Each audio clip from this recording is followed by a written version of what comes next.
자, 우리 옆에 분들하고 서로 한번 인사 나누겠습니다. 우리 가정에서 온라인으로 예배하는 성도님들은 우리 가족들과 함께 인사 나누겠습니다. 우리 함께 힘내십시다. 우리 함께 힘내십시다. 우리 함께 힘내십시다. 못난 놈은 서로 쳐다만 봐도 즐겁다는 말이 있습니다. 여러분들 오래전에 개그 콘서트라는 프로가 있었는데 거기에 보면 갈갈이 삼총사라는 코너가 있었어요. 그 KBS 개그맨들 중에서도 제일 못생긴 개그맨 세 사람 뽑아서 이 코너를 만들었는데, 이제 처음 오프닝, 처음 시작을 할 때 보면 이 세 사람이 나와서 서로 자기들 얼굴을 쳐다봅니다. 서로 쳐다보는 거예요. 서로 쳐다보면서 막 깔깔깔깔거리면서 웃어요. 어떤 마음으로 웃는 걸까요? 야, 너 어떻게 그렇게 생겼니? 그러면서 서로를 보면서 웃는 거예요. 근데 아무도 상처를 안 받아요. 왜 그럴까요? 서로 공감하기 때문에 그렇습니다. 만약에 정말 잘생긴 사람이 못생긴 사람을 보면서 비웃듯이 웃는다면 그거 정말 기분 나쁠 거예요. 지는 뭐 얼마나 잘났다고 그렇게 웃는 거야? 얼마나 기분 나쁘겠습니까?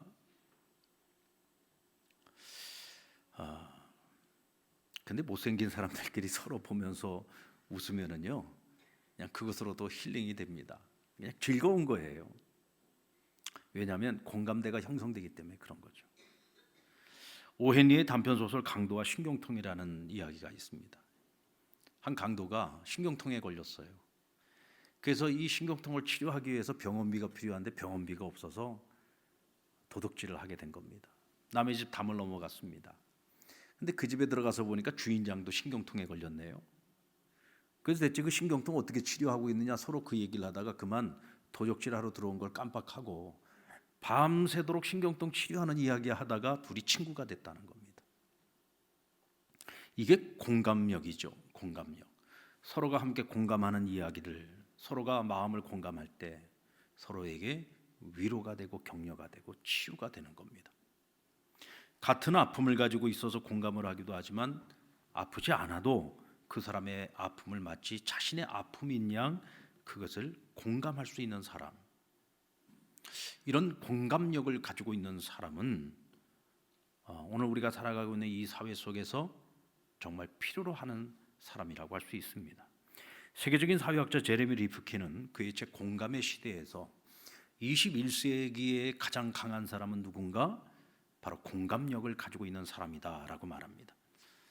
진심 어린 마음으로 함께 울어주고 함께 웃어주고 그가 가지고 있는 문제, 그가 가지고 있는 고통을 함께 해결해주기 위해서 애쓰고 노력하는 사람, 오늘날 우리 사회에서 정말 필요한 사람이고 꼭 붙들어 두어야 될 사람이라고 할 수 있겠죠.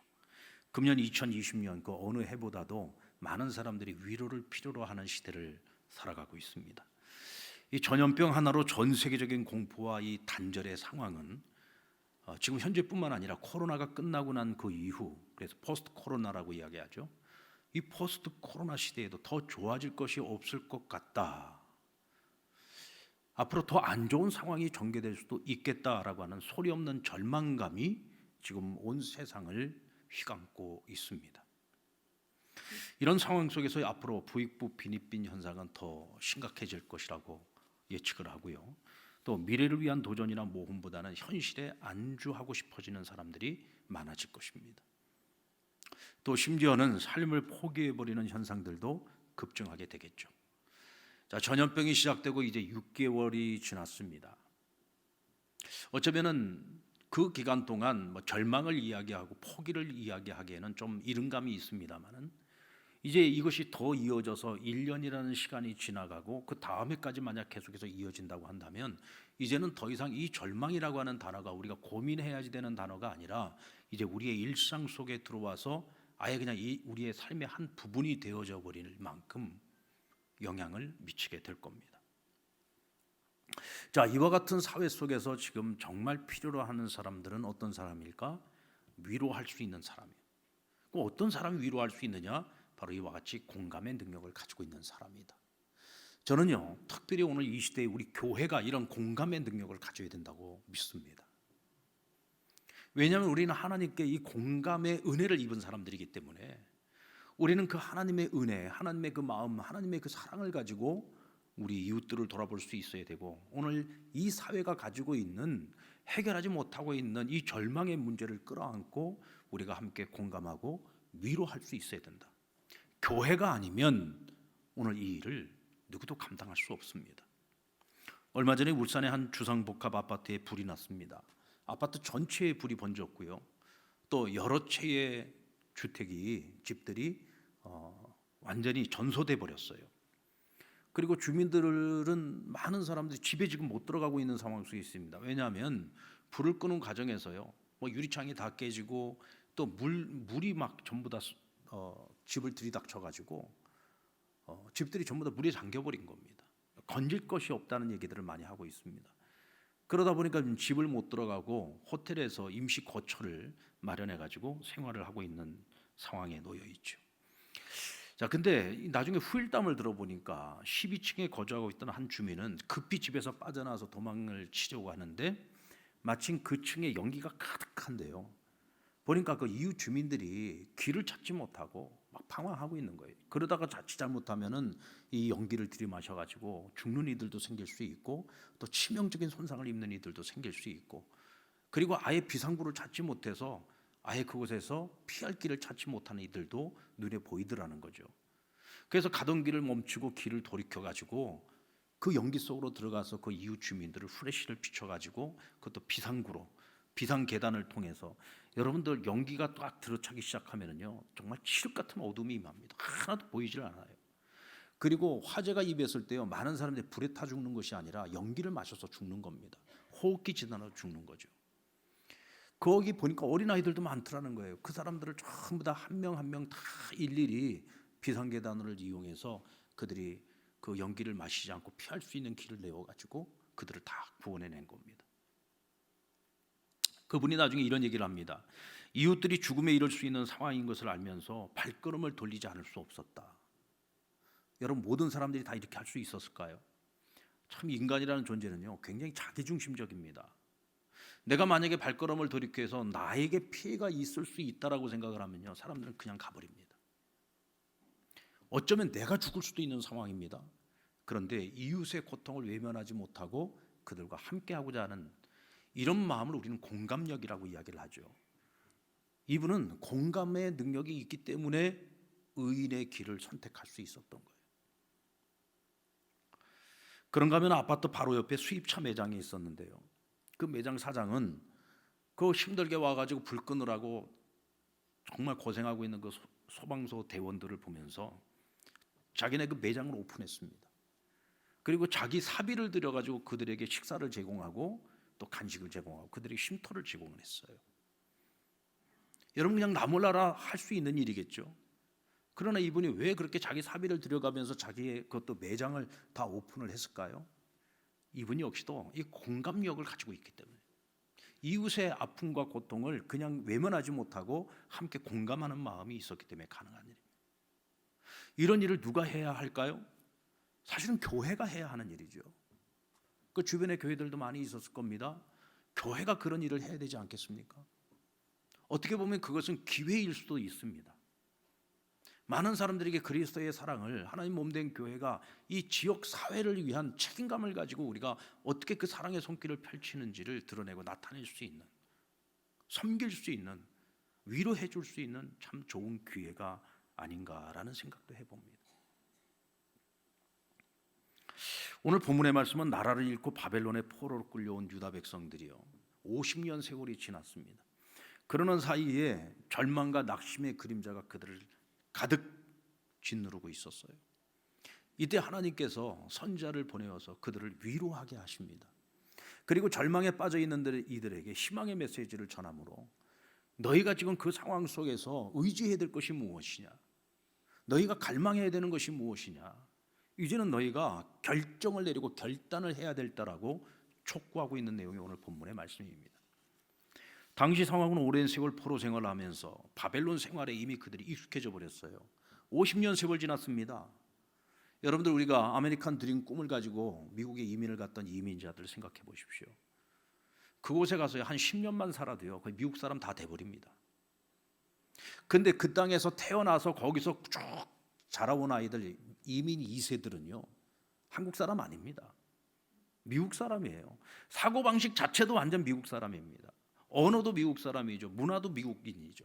그러니까 완전 미국 사람인 거예요. 바벨론의 포로로 끌려가서 거기서 태어난 유대인들이 있습니다. 50년 전 지났으면은요 처음에 갔던 이들보다도 이제 거기서 태어나서 살아온 사람들이 훨씬 더 많은 거죠. 그러니까 그들은 바벨론 사람인 거예요.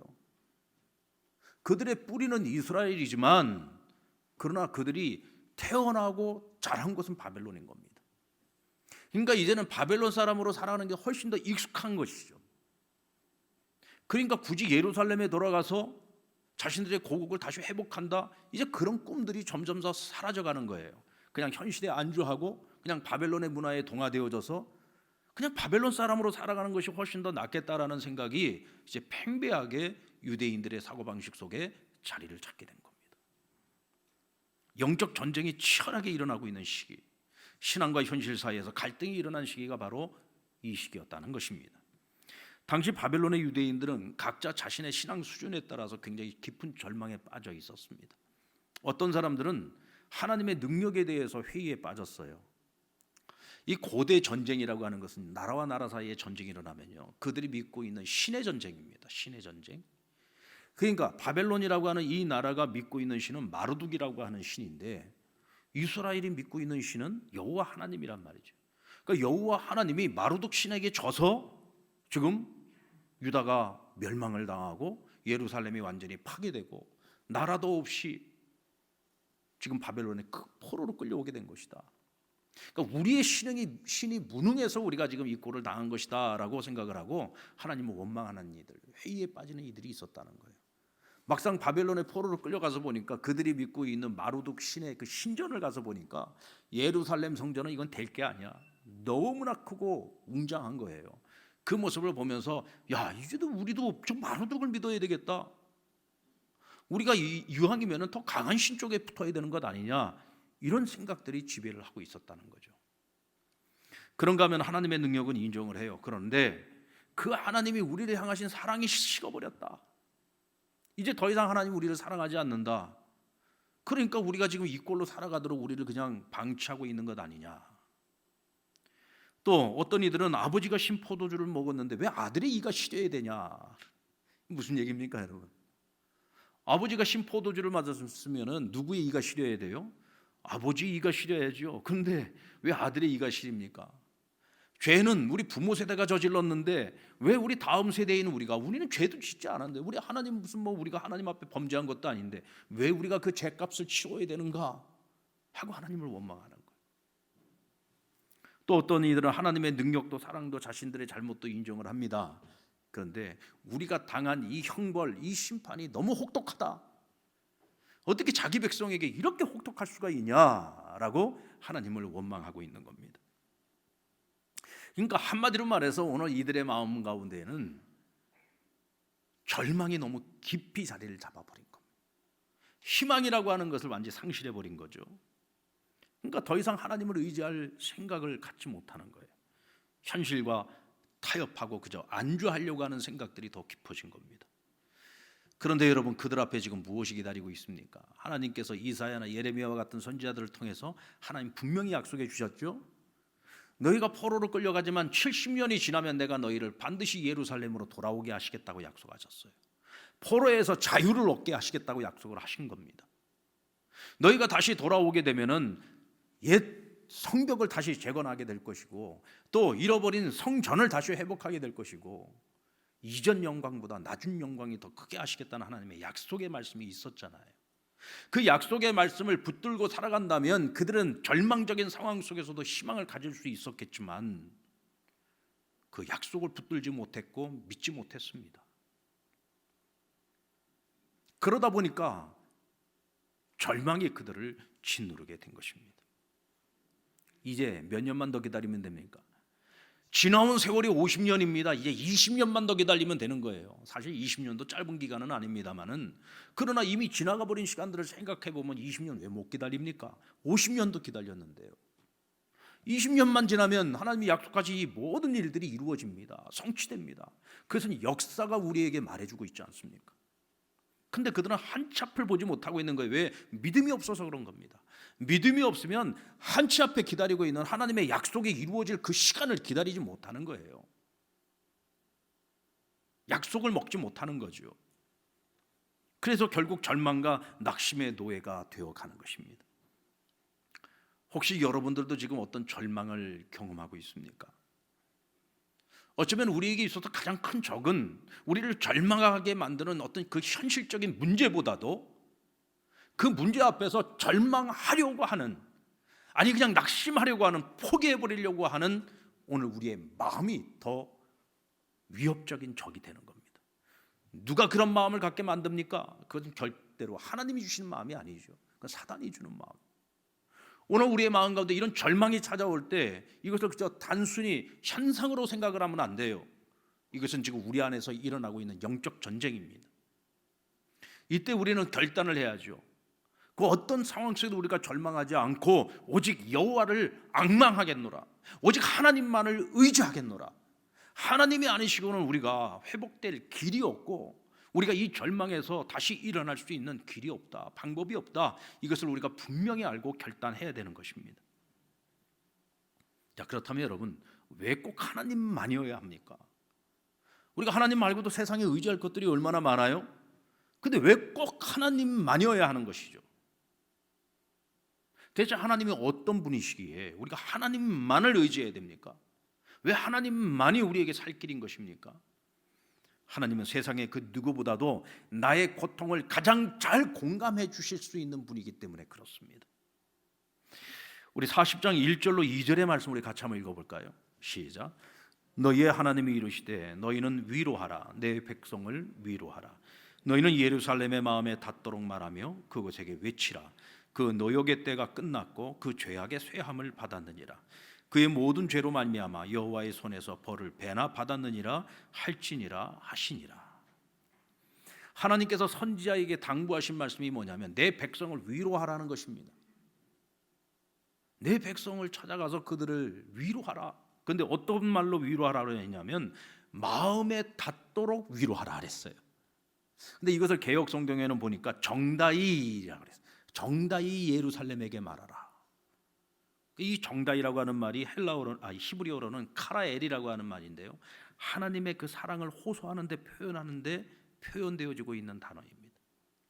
그러니까 하나님이 그 백성들을 얼마나 사랑하는지 그 사랑의 마음을 담아서 그들이 정말 마음으로 느껴질 수 있도록, 정말 그 하나님의 마음을 기꺼이 받아들일 수 있도록 정답게 부드러운 말로, 친절한 말로 그들을 위로해 주라는 겁니다. 여러분, 하나님을 대하는 백성들의 마음은 항상 어떻습니까? 하나님을 대하는 이스라엘 백성들의 그 마음은요, 항상 자기중심적이었어요. 여러분, 우리는 어떻습니까? 하나님을 대하는 우리의 마음은 어떻습니까? 여러분도 하나님 중심으로 생각합니까? 아니면 자기중심적으로 생각합니까? 하나님, 나 지금 힘들어 죽겠어요. 나 괴로워 죽겠어요. 나 이러다가 정말 죽겠어요. 나 사는 게 너무 힘들어요. 근데 그런 나를 바라보시는 하나님의 마음은 어떨까를 우리 한 번이라도 생각해 봤습니까? 항상 우리 자기중심적으로 생각하잖아요. 내가 힘들고 내가 어렵고 내가 고통스럽고 내가 죽겠고, 우리 항상 자기중심적이지 하나님 입장에서 우리가 생각을 못하죠. 그러니까 늘 우리가 갈팡질팡하는 거, 이러지도 못하고 저러지도 못하고 늘 갈팡질팡, 늘 우리가 요동하는 모습을 보이는 것 아닙니까? 근데 하나님께서는 그런 우리의 연약함을 다 알고 계시고 다 보고 계시면서도 그런 우리를 책망하시는 것이 아니라 오히려 그런 우리의 연약함을 이해하려고 애를 쓰시는 거예요. 그러니까 가서 위로하라는 겁니다. 가서 위로해라.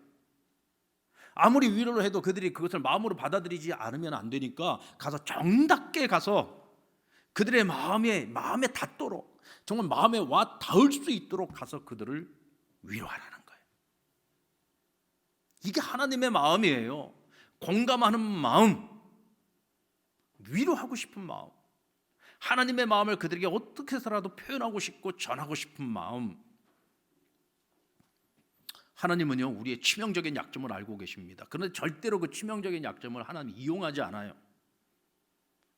오히려 그 약점을 불쌍히 여기고 하나님의 강하심으로 채워서 우리를 사용하시는 하나님이시다.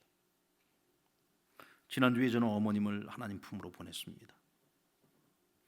천국에 가셨다는 거 저는 확신합니다. 천국에 가신 거 확신해요. 그런데 이 땅 가운데서 이제 어머니 만날 수 없잖아요. 볼 수 없잖아요. 그렇죠? 같은 공간 안에 있지 못한다는 거. 그 슬픔은 어떻게 할 수가 없어요.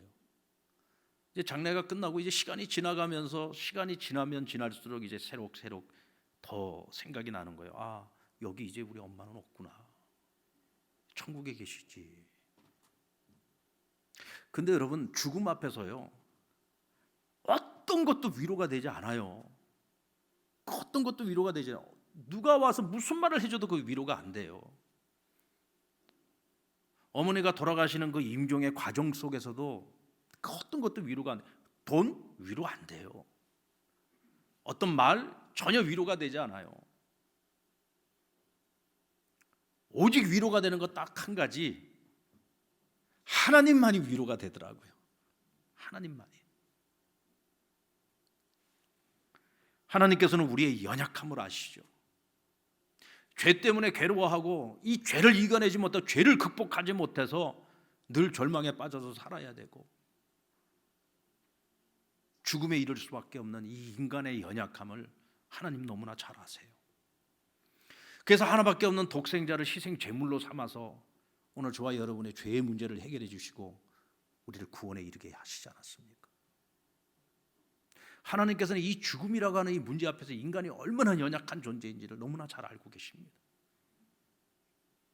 그래서 이 문제를 해결하시기 위해서 우리의 죄를 대속하여 십자가에 달려 죽어가시는 자신의 그 독자를 바라보시고 하나님도 눈물을 흘리셨어요. 예수님은 공생의 기간 동안 자신의 친구였던 나사로가 죽어서 무덤에 갇혔을 때 통곡을 하면서 우셨다고 했습니다. 조금 후에 살려낼 생명이잖아요. 살려낼 생명인데도 불구하고 이 죽음이 갈라놓는 그 이별의 슬픔이 그 예수님의 마음 그 깊은 곳을 내리쳤던 겁니다. 자기도 모르게 통곡을 하면서 눈물을 흘리셨던 거죠.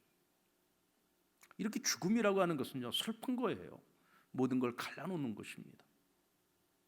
그래서 예수님은 결단을 한 겁니다. 아, 그래, 이 죽음의 문제를 해결하지 못하는 한 저 인간들은 행복할 수 없어. 사람은 행복할 수 없는 거야. 그래서 예수님은 그 대속의 길을 가기로 결심을 하신 것입니다. 그래서 우리에게 생명의 길을 열어주신 거죠. 그 예수님이 아니시면 우리가 어떻게 위로를 받습니까? 죽음 앞에서 어떻게 위로를 받을 거예요? 돈으로 죽음의 문제를 해결할 수 있겠습니까? 우리가 세상에서 싸우는 그 어떤 공로를 가지고서 우리가 이 죄의 문제, 이 죽음의 문제를 해결할 수 있겠습니까? 못합니다.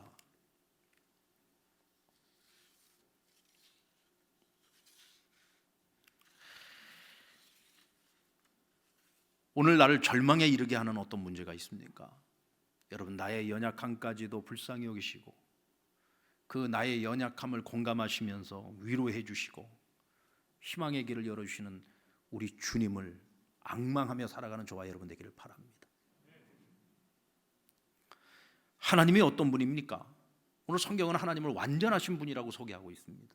하나님이 이 세상을 창조하셨고 이 세상을 다스리시고 하나님이 영원하신 분이십니다. 그래서 이 세상의 어떤 것으로도 하나님과는 비교할 수 없는 비교 불가의 스스로 계신 분, 전능하신 하나님이시죠. 여러분, 진정한 공감력이라고 하는 것이 뭐예요? 함께 공감하면서 아파하고 슬퍼하고 이게 공감입니까? 공감력, 공감의 능력이라고 하는 것은 그것을 넘어서 그 사람이 가지고 있는 문제와 고통으로부터 그를 끌어내 줄 수 있어야 돼요. 함께 그 문제를 해결해 줄 수 있어야 됩니다.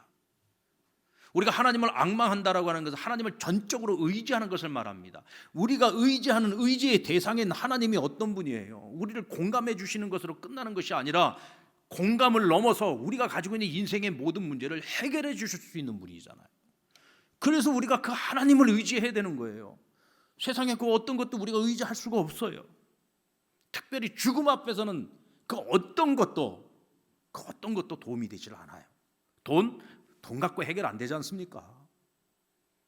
공교롭게도 이번에 저희 어머님 돌아가시는 그 주간에 삼성의 이건희 회장이 세상을 떠났습니다. 우리나라 최고의 부자 아닙니까? 이번에 그 자녀들이 물려받는 유산의 상속세가 10조랍니다. 여러분, 이 조단이라고 하는 것이 이게 계산이 됩니까? 억도 잘 계산이 안 되는데 조가 계산이 됩니까? 그것도 내야지 되는 세금이 10조라는 거예요. 세금이 얼마나 돈이 많은 거예요. 근데 여러분, 그 돈 가지고 천국 갈 수 있습니까? 그 돈을 가지고 죽음의 문제 해결할 수 있습니까? 이건희 회장은 우리 대한민국의 선진국으로 도약하는데 정말 큰 공헌을 하신 분이에요. 그분이 이 땅에서 사는 동안 사회적으로 공헌한 것들을 생각해 보면 경제적인 것뿐만 아니라 사회, 문화 여러 부분에서 굉장히 공헌을 많이 했죠. 사실 그 아들이 지금 이제 그 계승하는 과정에서 불법을 행했다고 해가지고 지금 이제 계속 재판 중에 있지 않습니까? 근데 사실 여러분, 우리나라 정치 역사를 잘 아는 것처럼 우리나라에서 경제 좀 한다, 기업한다는 사람들 치고 정치인들한테 그렇게 안 하고 기업하는 사람 누가 있습니까?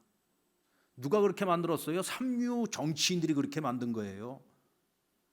어느 기업인이 그렇게 뇌물 줘가면서 하고 싶은 사람 누가 있겠어요? 사회적인 구조만 정직하고 올바르면 그렇게 해야 될 이유가 전혀 없는 거죠. 자기들이 그렇게 만들어 놓고 그렇게 하게 만들어 놓고 또 벌을 주고, 참 이게 어떻게 보면 안타깝고 이 불행한 역사입니다. 어쨌든 간에 대한민국 국민들은요, 이건희 회장한테 고마운 마음 가져야 됩니다. 어쨌든 참 이 대한민국이라는 나라의 위상을 많이 높여놓기도 하지 않았습니까? 자, 그런데 한 개인으로 놓고 볼 때 죽음 앞에 선 이건희 회장에게 그 많은 돈과 그가 이 사회를 위해서 일했던 그 많은 공헌들이 자기 자신을 위해서 전혀 아무렇게도 그 쓸모가 없다는 거예요. 여러분, 천국 문 열고 들어가는데 돈 주고 들어가는 거 아니잖아요. 세상에 공로를 가지고서 천국 문 열고 들어갈 수 있는 거 아니잖아요. 저희 어머니요, 돌아가시고 난 후에 보니까 남겨놓은 게 하나도 없어요. 빈손으로 오셨다 빈손으로 가셨어요, 진짜. 여러분들 부모님들이요, 빚만 남겨놓지 않고 돌아가셔도 정말 감사한 줄 아십시오. 감사한 거예요. 그러나 그 어머니 자녀들에게 신앙을 유산으로 물려주셨어요. 평생을 교회를 사랑하고 하나님 나라를 위해서 정말 열심히 섬기고 그렇게 사셨어요. 교회밖에 모르고 사셨어요. 정말 많은 분들 전도도 하셨고요. 평생을 교회를 위해서, 목회자들을 위해서, 자녀들을 위해서 정말 기도를 쉬지 않았습니다. 오늘 일부 예배 끝나고 난 후에 어느 권사님이 저보고 그러더라고요. 목사님 이제 고아가 되셨네요. 근데 고아라는 말을 딱 듣는데요, 가슴이 먹먹해지는 거예요. 근데 이제 고아가 됐구나.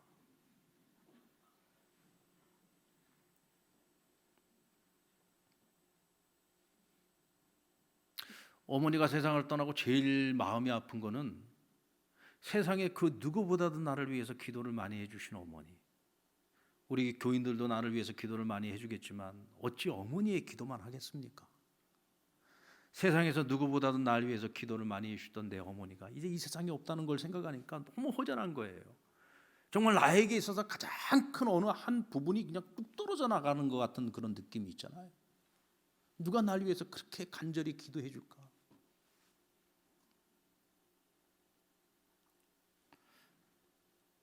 저희 어머니가 아들이 목사고 이제 사위가 목사다 보니까 참 목사님들을 사랑하고 잘 섬겼어요. 근데 이번에 어머니 세상 떠나고 정말 많은 목사님들이 빈소를 방문을 하고 어머니 천국 가는 그 길을 배웅을 해드렸습니다. 그래서 제가 속으로 그랬어요, 어머니한테.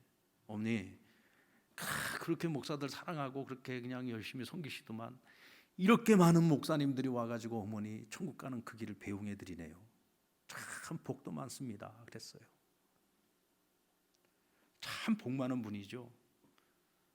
믿음을 따라서 천국에만 입성하는 것이 아니라 이 땅의 자녀들을 다 믿음의 사람들로 길러놓고 또 그 가문에 2명의 목회자, 또 손주들 중에서도 2명의 목회자가 나오고, 이 세상에 이보다 더 큰 복이 어디 있습니까?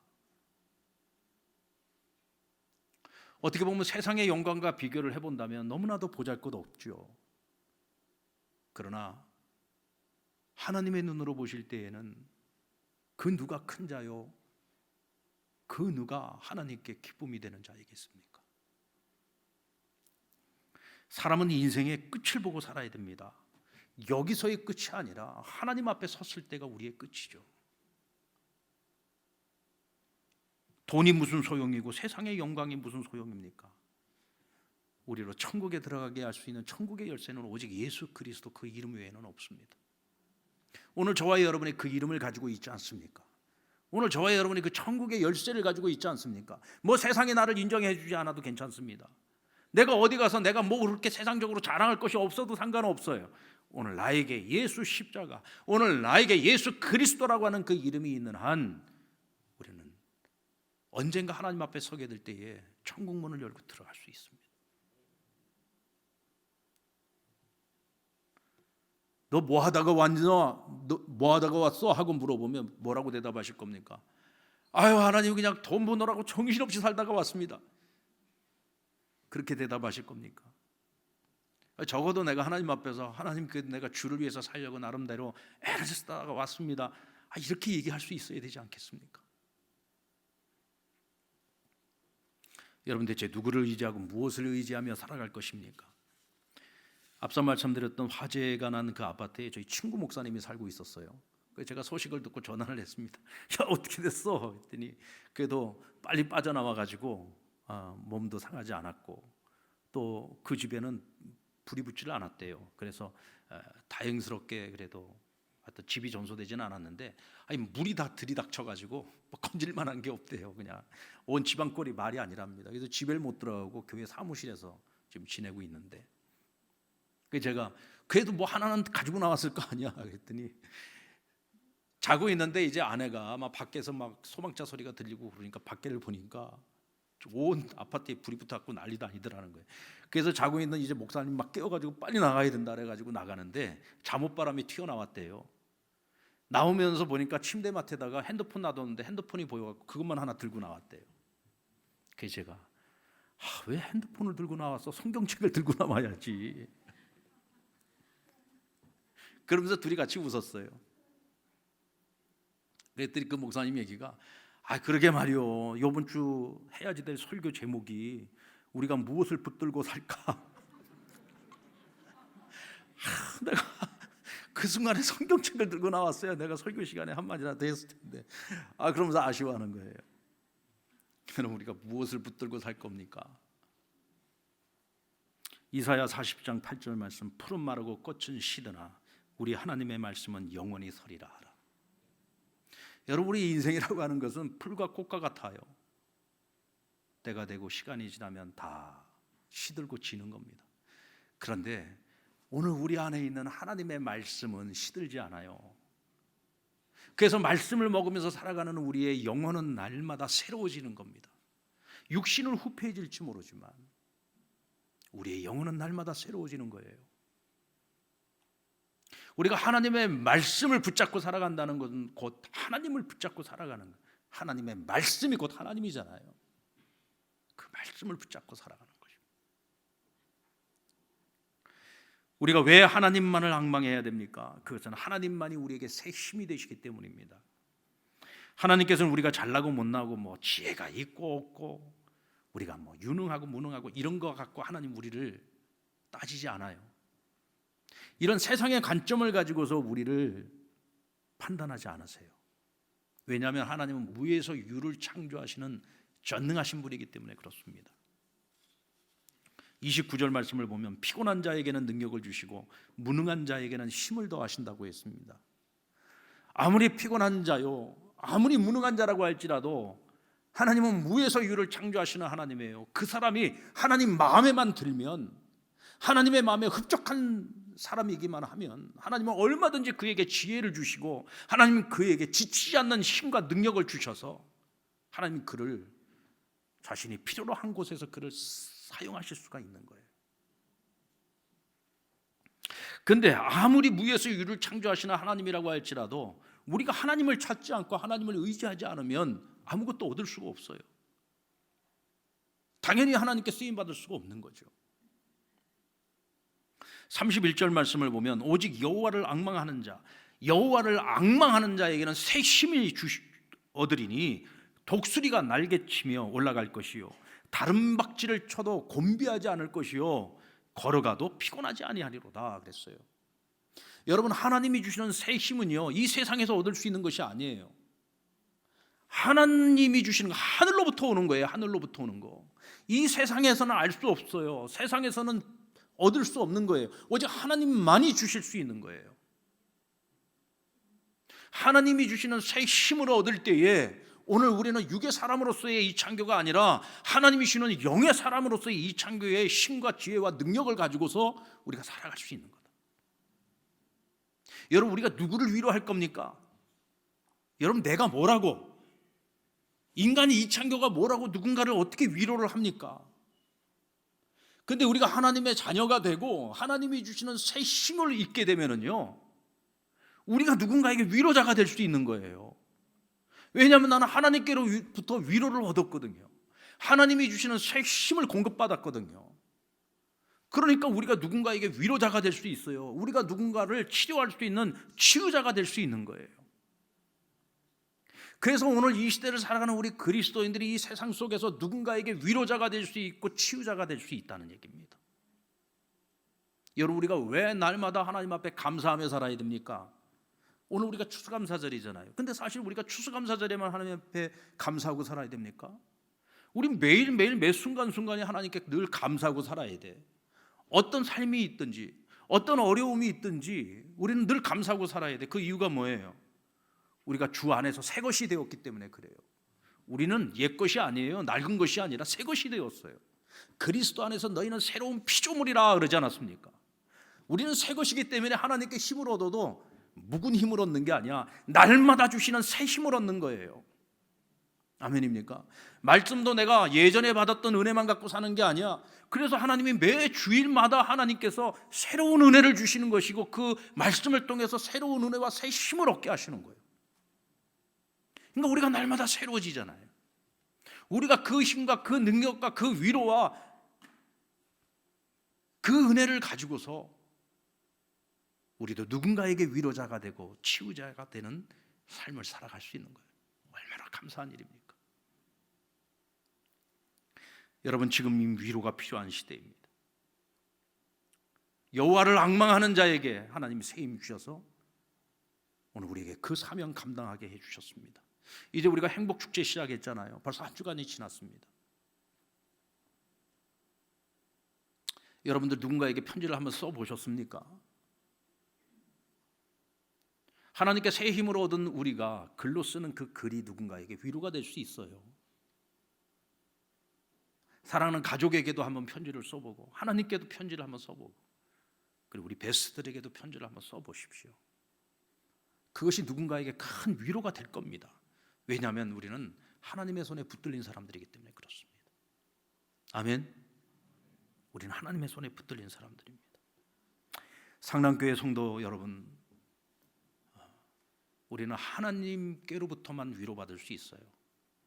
그리고 위로받은 우리가 또 누군가에게 위로할 수 있는 우리는 축복의 사람이 될 수 있습니다. 여러분, 그 은혜, 그 축복을 누리면서 살아갈 수 있는 저와 여러분 되기를 주의 이름으로 축원합니다.